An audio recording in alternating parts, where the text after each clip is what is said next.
Assalomu alaykum aziz talabalar va tinglovchilar. Mirzulug'bek nomidagi O'zbekiston Milliy universiteti Xorijий filologiya fakulteti Ingliz filologiyasi kafedrasi o'qituvchisi PhD Abdullayeva Н.Э. bugun siz bilan amaliy tarjima ko'nikmalari fanidan yangi mavzuni olib boradi. Bu fanimiz 2-kurs 4-semestr uchun mo'ljallangan.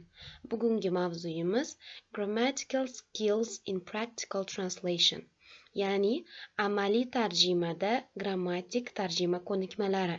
Bunda albatta grammatik tarjima, ya'ni grammatik strukturalardagi ko'zga tashlanuvchi tarjimadagi muammolar va ularni qanday hal qilish haqida qisqacha to'xtalib o'tamiz.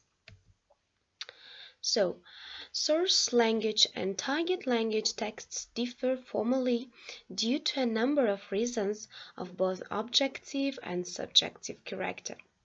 Objective reasons are caused by the divergence in the language systems and speech models. Subjective reasons can be attributed to the speaker's choice of a language form. Thus, systematic dissimilarity of forms takes place when one of the languages lacks some grammar category and therefore has no corresponding form as well. For example, English possesses the morphological categories of the article or the gerund, lacking in the Russian language. Whereas in Russian there is a category of adverbial participle missing in the English language. To translate these forms, one has to compensate them or restructure the sentence. Unique categories in one of the languages can occur at the systematic level as well. There are linguistic phenomena that exist in both languages, but differ in some details, which also causes difficulties in translation. For example, passive voice is found both in English and Russian, but in English it is represented by the indirect and prepositional passive construction. For example, he is given a book, he is asked for.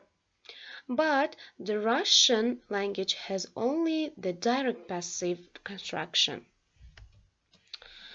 Similar structures in both languages can be used with different frequency in different types of text.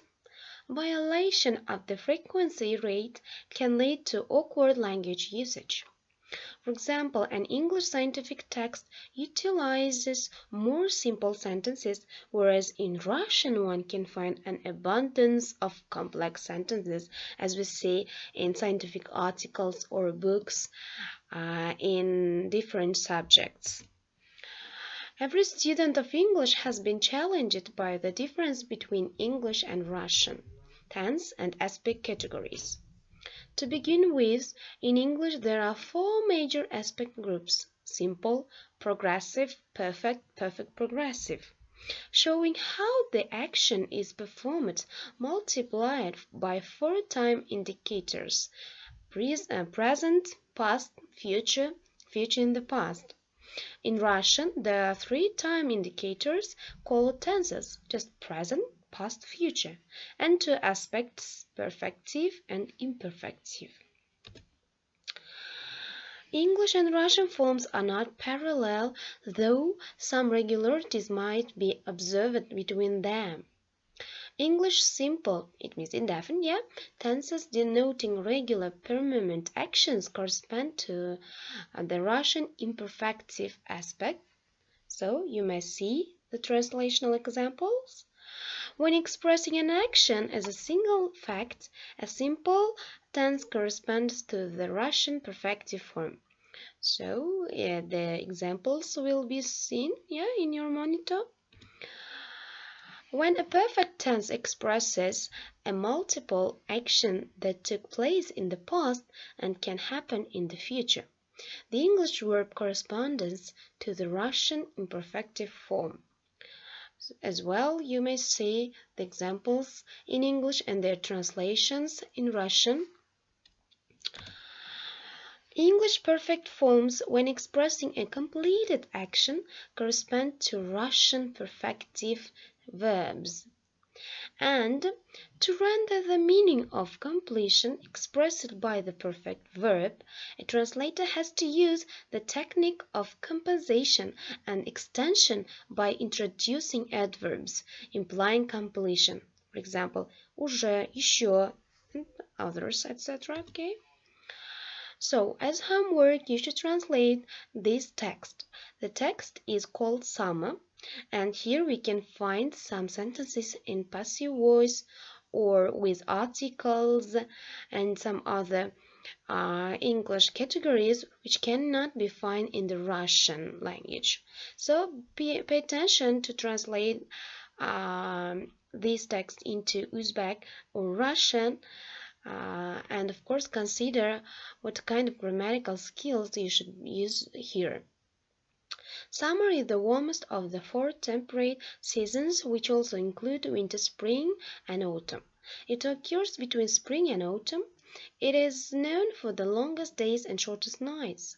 The reasons start on different dates in different cultures based on astronomy and regional meteorology. However, when it's summer in the southern hemisphere, it is winter in the northern hemisphere, and vice versa. Summer is traditionally associated with hot, dry weather, but this does not occur in all regions. For example, the wet season occurs during summer across many parts of the tropics and subtropics.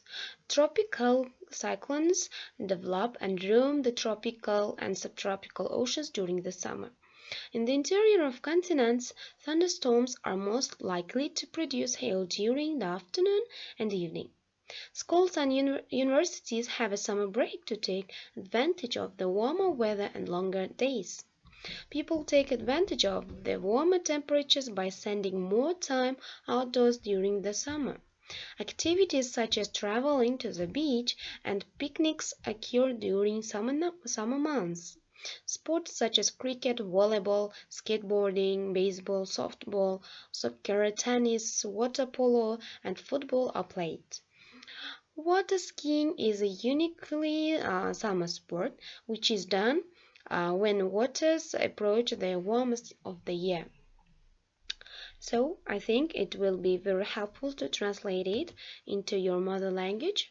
Thank you for your joining our presentation. May our information be useful for you today.